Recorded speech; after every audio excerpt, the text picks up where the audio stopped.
Hello. Hello, hello, hello. Get rid of the junk here and then we'll start introducing ourselves. John Beattie, International Director of the British People's League, bidding you a good day. How are you? I'm bidding you farewell for 19 minutes. Let's hope that the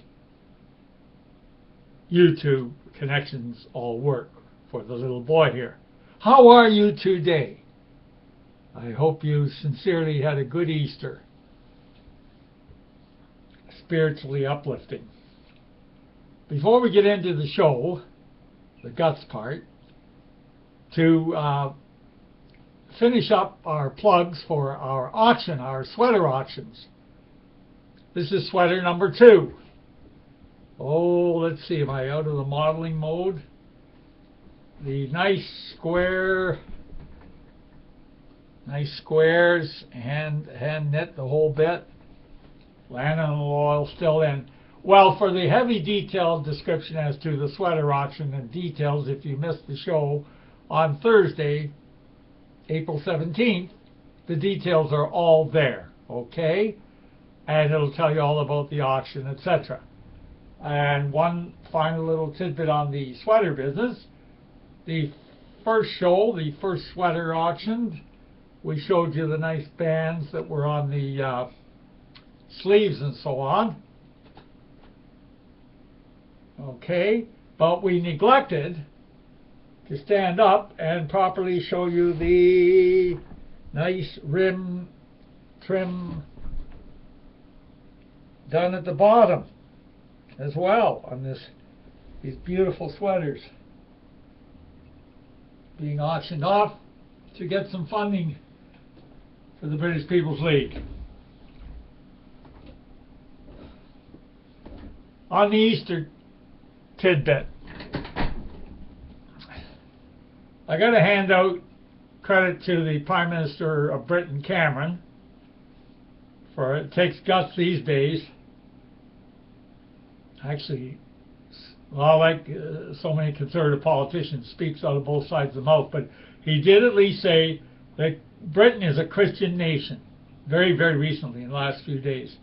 Britain is a Christian nation. And that's a slap on the face to the multicult mob, isn't it? However, by the same token, his government hasn't stopped immigration. And as long as the multicults are pouring in, what good is saying it's a Christian nation when it's not going to be a Christian nation for much longer? And then, of course, we who are proud of our British roots, whether Australia, New Zealand, the motherland, Canada, we who are proud, we consider ourselves white Christians, and we think of the good old religion, the good old days when Christianity really did stand up for white people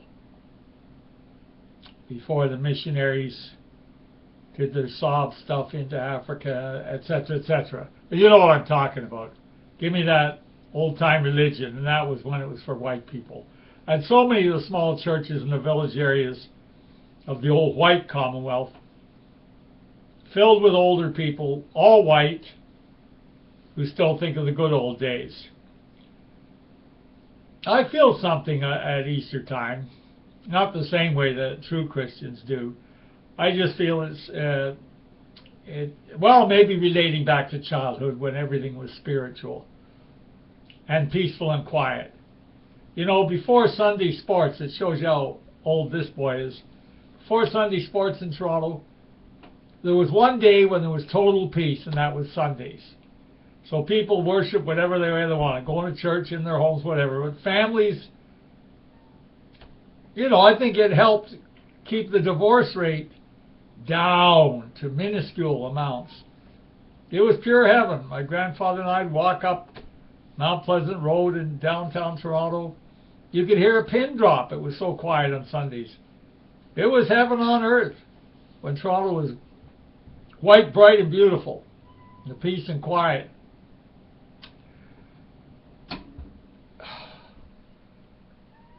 I still am shocked when Well, as steady viewers know, I don't drive for political reasons. Make our enemies have to work to find out how I'm getting around. Switch cars a lot. But anyway, so there was a visitor over Easter, and I got a ride to look at the spring nature getting ready to roll with the trees. Well, they're naked of leaves and naked of snow at this time of year. But in any case, I was shocked at everything being so wide open. One local supermarket, good for him, he closed down on Easter Sunday. But the big box stores, there's the new church. There's no central belief holding our peoples together whatsoever. I can't say it's the British People's League. I'd like to think so. If we had the funding, we could certainly have our get-togethers coast to coast and around the old white Commonwealth. Maybe that day will come.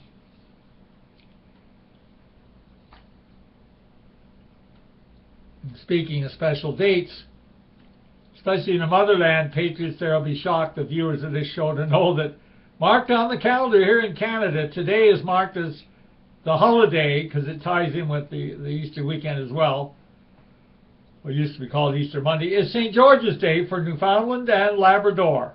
Yes, on the Canadian calendars, just as Queen Victoria Day is still celebrated here in Canada, marked on the calendars.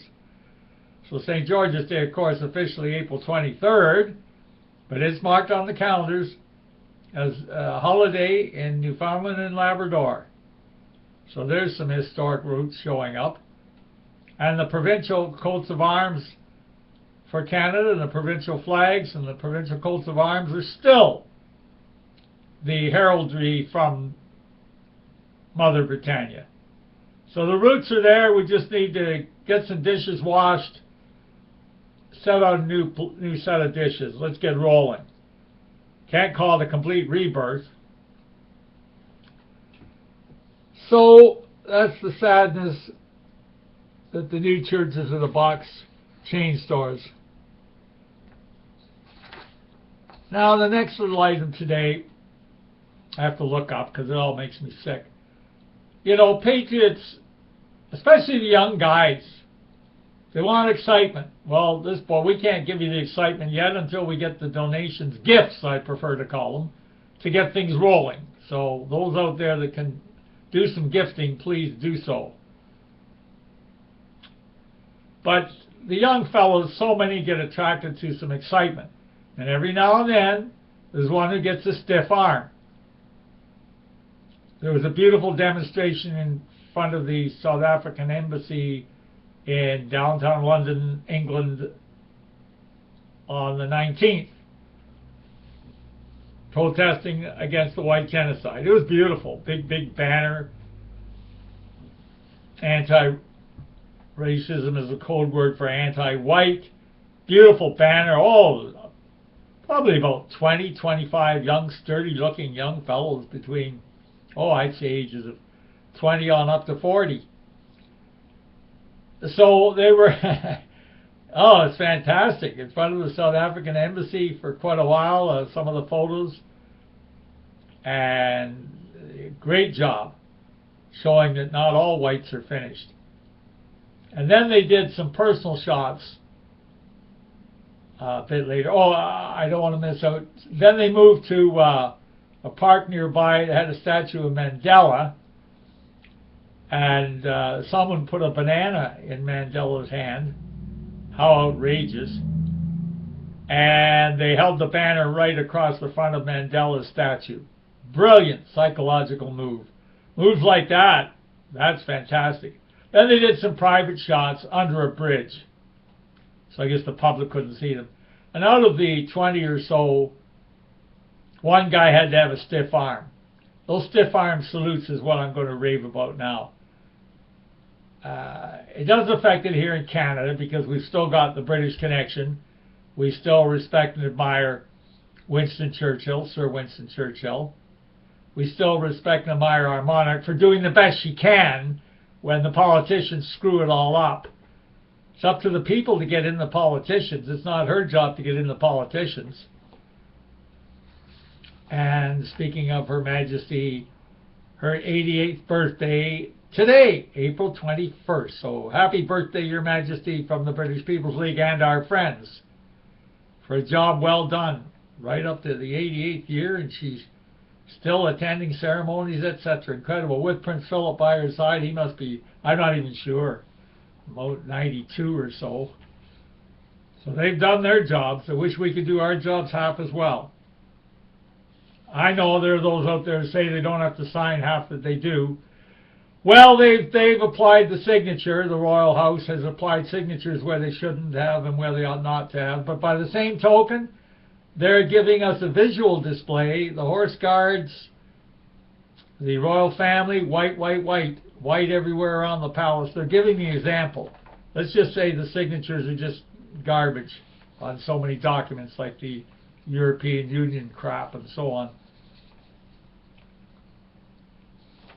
So now back to the point about fellows with stiff arms. Some of them do it for excitement. Some of them do it agent provocateur, so patriots can be smeared as Nazis all over the place. Then there's those that, oh, well, they're going to call us that anyway. That's true. Even conservatives get called Nazis. Prince Charles was called a Nazi. Prince Philip was called a Nazi. But there's a lot of simple people fall for the crap. So why make the enemy's job easier? Keep your stiff arms in your home. It would have been perfect without that stiff arm. But that's the problem we have, and even a few young fellows here in Canada. Fortunately, British People's League, we have a network of young fellows that well, they don't want to be smeared as Nazi easily. And they just, you know, their grandfathers fought in the Second World War, etc. So we've got it under control pretty well here in Canada, British Canada. But in the States, and then there's well, for whatever reason, there's young guys in Britain frustrated. They're going on about Hitler. Doesn't make much sense, does it? Just shows you the total frustration. Well, the British People's League, we're going to take care of that problem. This boy's still got 20 good years ahead to yap away, and we're going to make sure that white patriotism includes the history of our British roots. From Lord Nelson, Sir Walter Raleigh, Sir Francis Drake, Shakespeare, Dickens, Sir Winston Churchill. That's our camp.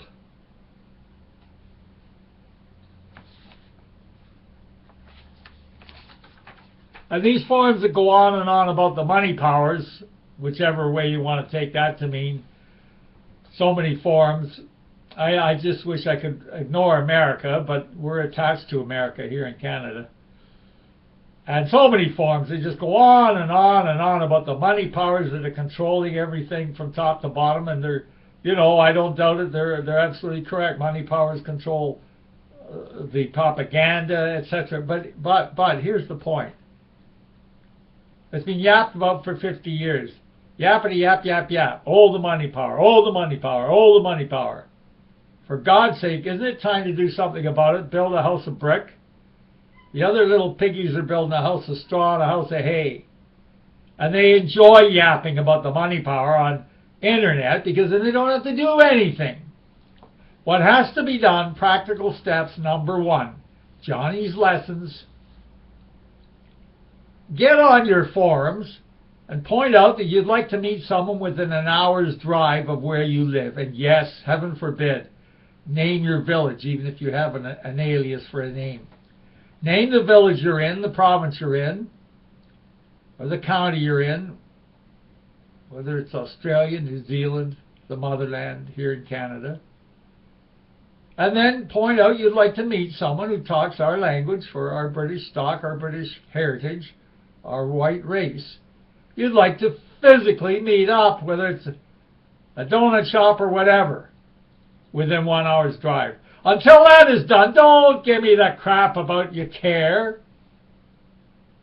Now, we'll give seniors the ticket, you know, well, as the civil servants who are doing up this auction business in these sweaters, they're pitching in the best way they can.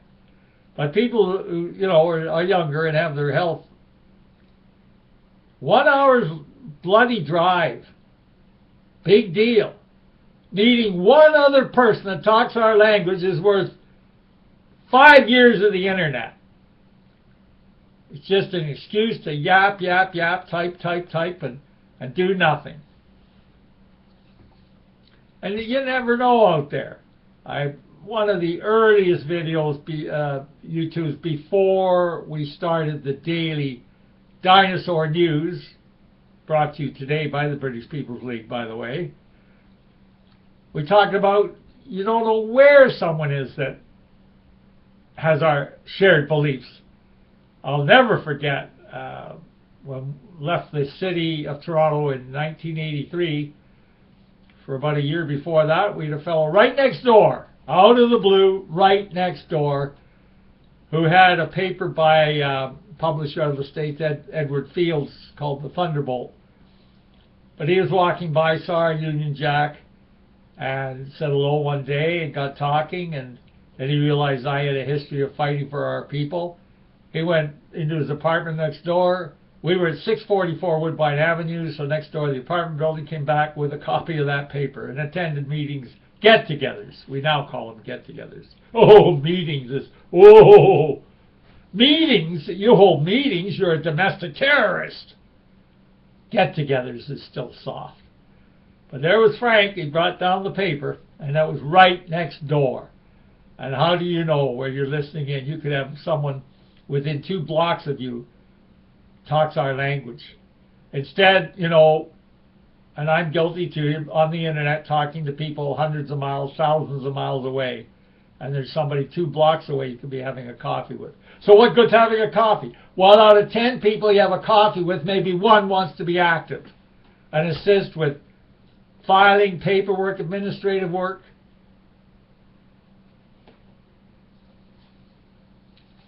But the British People's League, we just absolutely refuse to go on and on and on about those who have the power and are crushing us until we build our house of brick. Once we get our house of brick built, the big bad wolf tries to come down the chimney. Well, you know the rest of the story. Wars are won by building powerful forces, drills, practice drills, repeat drills. Build up your machine to take the money power down from the top of the castle. Clean things up.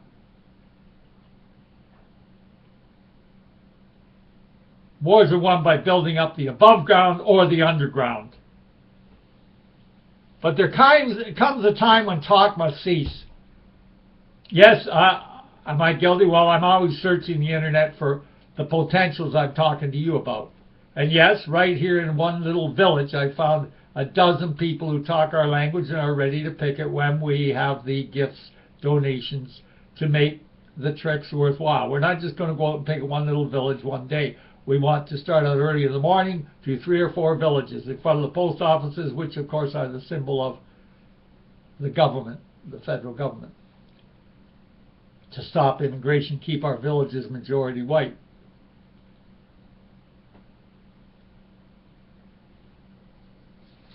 The symbolisms are here. We're ready to roll. Even 2 years down the road, we're still ready to roll. We hope it's not that long. Of course not. But that does irritate when you see agent provocateurs keeping the white patriots' numbers from growing further ahead with that crap from the Second World War. The Axis powers lost the war. No matter how many tricks Churchill came up with and Roosevelt and all the rest of them. Maybe they weren't nice guys, but guess what? They won the war for the white Commonwealth and for America. I don't want to talk about the Soviet Union. That makes you sick. But the fact is, the Allies won the war. The Axis powers lost the war. So get over it. Let's get our crusade going. Meet the other guy within an hour's drive. Okay, so we'll talk at you tomorrow, April 22nd. Thanks for tuning in today. Goodbye for now.